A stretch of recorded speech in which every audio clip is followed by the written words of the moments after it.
Yo, what's up guys? You got pokeaim here, coach of the Bronx Beartics with my week 5 team builder for the P4G. This week we're taking on Cykomore, coach of the Paris Politoeds. Now, his team has some of the most threatening mons drafted in my opinion. First off, he has Nidoqueen. An amazing, honestly, I thought Nidoqueen and Nidoking were banned from this draft when it was first starting, but such an amazing first pick. And then he has a great mon in Swellow, which can run special or physical. Hoopa, which can be very scary to switch into, like Malamar for setup. Like, he has a whole bunch of different opportunities and a whole bunch of different playstyles I feel like he could bring versus me. Like Trick Room, for example, a Coil Dunsparce, a Rest Talk Malamar, SD Bulk Up Gallade, any of those, obviously not two on the same set. Agility Blaziken as well. So, a bunch of different things he could bring versus me. This week, my team, I made it. And I want to give a big shout out to Matty Brolick, though, who actually put together 2 sets that I really liked, and I took them and decided to use them.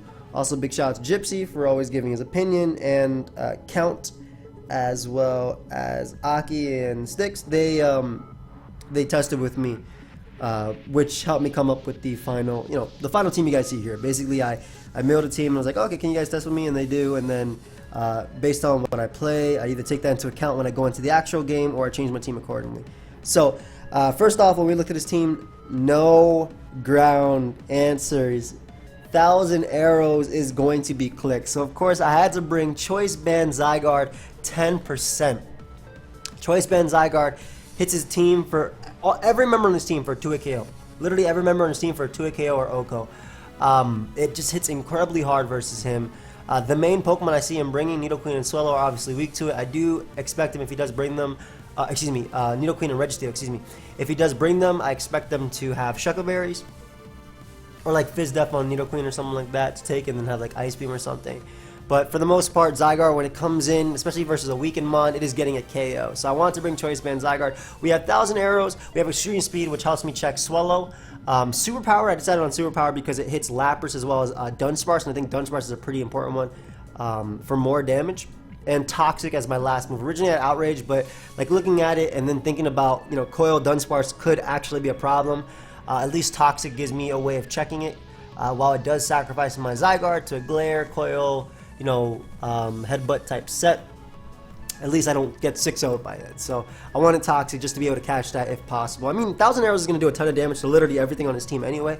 But I wanted Toxic just to be a little bit safe. Max Speed, since it speed ties with Persian, and outside of that, it outspeeds his entire team besides Swellow. Then just Max Attack. The rest was just put into Spadef. Didn't really matter about the rest. It was just supposed to be Max Attack, Max Speed. I wanted the most opportunities to click 1,000 arrows and, losing a potential speed tie or not even making it a speed tie versus Persian, and I lose to Foul Play. It's luck. So, Max Speed.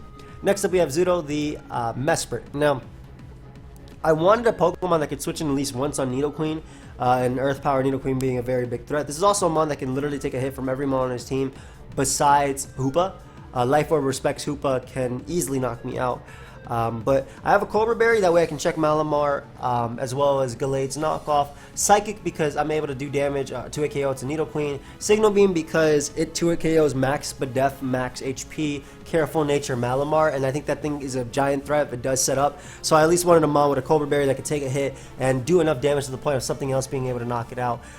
Stealth Rock and knockoff. Originally, I was thinking about things like Ice Beam to hit Swellow, because I think punishing Swellow after rocks would be really nice. This thing cannot knock it out after rocks, unfortunately. But I need a knockoff as well. It really supports Zygarde and my last mon, as you guys see, my Diancie, all the way in the back. In testing, my game plan was always the same, and I'll explain it to you right now.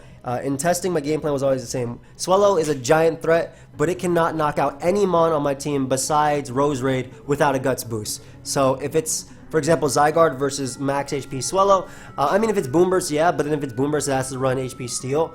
I think that a Steel Wing, Physical Facade, Guts type of set will be more likely. Who knows, though?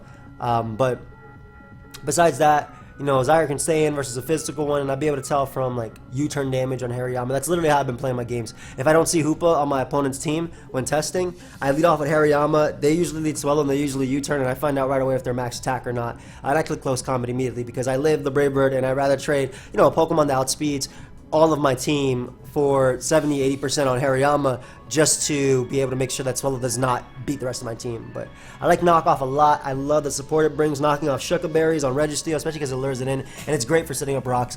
Also max speed, because I still want to at least at worst speed tie with Blaziken. Same thing with Gallade. Faster than Nidoqueen and whatnot. Faster than Hoopa. Knockoff actually does 90 to 100 and something % to Hoopa as well. So if Stealth Rock are up, this is 0 attack investment, by the way, Timid Nature. If Stealth Rock are up, I can knock out Hoopa. So next up we have Roserade. Now I'm bringing Extra Belt Technician this week. And Hidden Power Ground is a 3-hit KO on Registeel, even if it's max Spadef. With the Extra Belt, it guarantees OHKO's Blaziken, which is beautiful. 2-hit KOs, Nidoqueen. Leaf Storm is there with the Extra Belt boost, knocks out Lapras, just hits incredibly hard. Persian. Sludge Bomb is nice because it deals with Rotom as well as Swallow and things like that. It just has great stab in general versus him. I have enough speed to outspeed a Gallade, but I also hit another point extra just in case he wants to bring Rotom Mow and maybe Speed Creep Mesper by 1 point, so I Speed Creep that a little bit. The 52 HP and 12 defense means that I live an Adamant and Banded Ice Shard from Lapras 100% of the time. Again, in testing, I fought a Fizdef Lapras, a Banded Lapras, and a Specs Lapras. So any type of Lapras it is, this helps me take that on.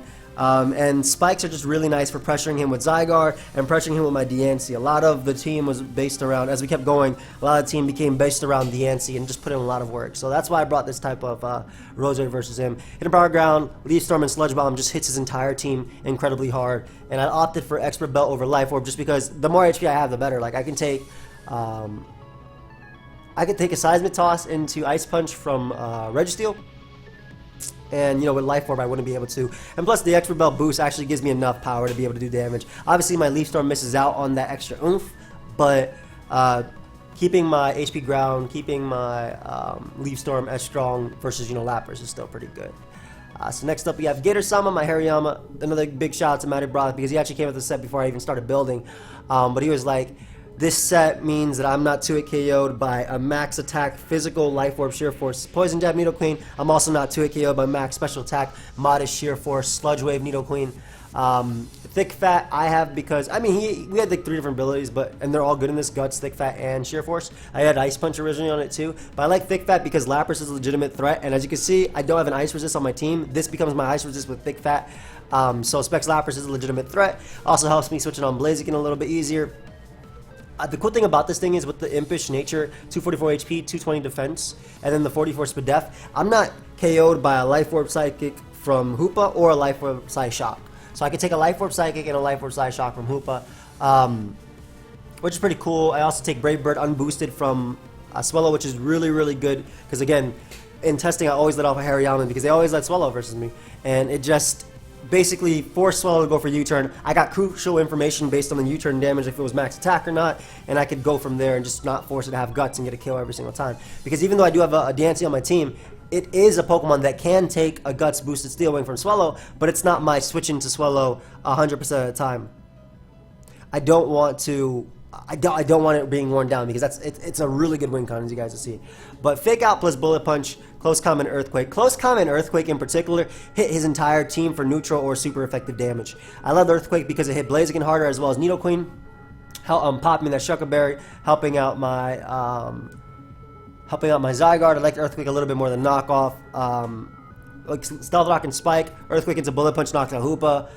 Not that, you know, that's a pretty circumstantial situation, but it still is okay. It's just something I know. Just something I know based on top of my head. And Fake Out as Bullet Punch can help me pseudo check Swallow, help me check maybe Agility Blaziken if it actually ends up getting Agility. Weaken a Scarf Rotom, things like that. So I like the double priority, especially with the Hazard Prep. And this just gives me a nice switch into Lapras as well as a Pokemon that can just literally chew attacks from Nidoqueen. Next up, we have Green Falcon, the Tauros. I'm running Adamant Tauros this time, and this Tauros is EV'd to, and these are the 2 Pokemon that Matty Brawlick suggested, but also ended up giving me EV spreads for, which I ended up liking and testing too. So I have an Adamant Tauros, Pursuit with Life Orb, 236 attack, guarantee knocks out Hoopa whether it switches out or not. Rock Slide, obviously hits Swallow really, really hard, as well as Lapras. Earthquake for Registeel, Nidoqueen, Body Slam is just good spammable Stab. The 108 HP and 28 Spadef means that I live a Scarf Psychic from Hoopa after rocks, and I can knock it out with Pursuit, so that's pretty important because Scarf Hoopa is something he could bring versus me. I don't know what type of Hoopa he'd bring because I do have Incineroar. I have like switch-ins to like all the moves Hoopa can go for, but that doesn't mean that Hoopa is not a threat. And I was really debating whether I wanted to bring Seismitoad, whether I wanted to bring Incineroar this week. And I did. Original version of the team, I did have them on, but I couldn't find one that I liked the most, and I felt like I was too weak to certain Pokemon when I did it. So we brought this Tauros, same thing, it outspeeds a Rotom, creeping a Mesprit. I didn't want to bring, I think if you bring Rotom, you're not bringing max speed Rotom anyway versus me. I think you'll bring like a modest one, or a timid one, but not like the most speed on it. So I didn't want to waste my Tauros's offensive presence or pressure with Tauros because of that. So I really like this thing. It has good speed versus team anyway, outspeeds his entire team outside of Swellow or Alolan Persian. And you know, obviously the Rotom that's not boosted or all the way max speed timid, but Tauros just hits incredibly hard versus his team. Last but not least, I have my Diancie on Fairy MZ Trick Room. Now I was thinking about Rock Polish, but I like Trick Room a lot more. We're max HP, 84 defense, relaxed natured. This allows me to take on like +2 close combat from Gallade. I take on Blaziken, I take on Swellow, I take a Guts boosted Steel Wing after rocks. I can eat a hit from Hoopa if I need to, Malamar, and the 172 special attack means that with Twinkle Tackle guarantee knocks out max HP Max Spadef, Careful Nature Malamar, guarantee knocks out a max HP Gallade, guarantee knocks out Blaziken, and the whole game plan behind this is use Hazards, use Zygarde to set up for Diancie, bring in Diancie at the end, and just clean up. So I don't really send in Diancie at all. That's why, like I said, my game plan versus Swellow, for the most part, is staying with whatever I have versus it and hit it for damage. And getting Diancie when it's safe. Like getting Diancie on something like Alolan Persian if he has it, a Gallade, maybe a Choice Scarf or Choice Band Gallade even, I take the hit from, and Diancie can just set up Trick Room and honestly just plow through his team. Moonblast, Power Gem, Earth Power hits his entire team for neutral or super effective damage, and I really liked Steve in this game. So that's my team for this week.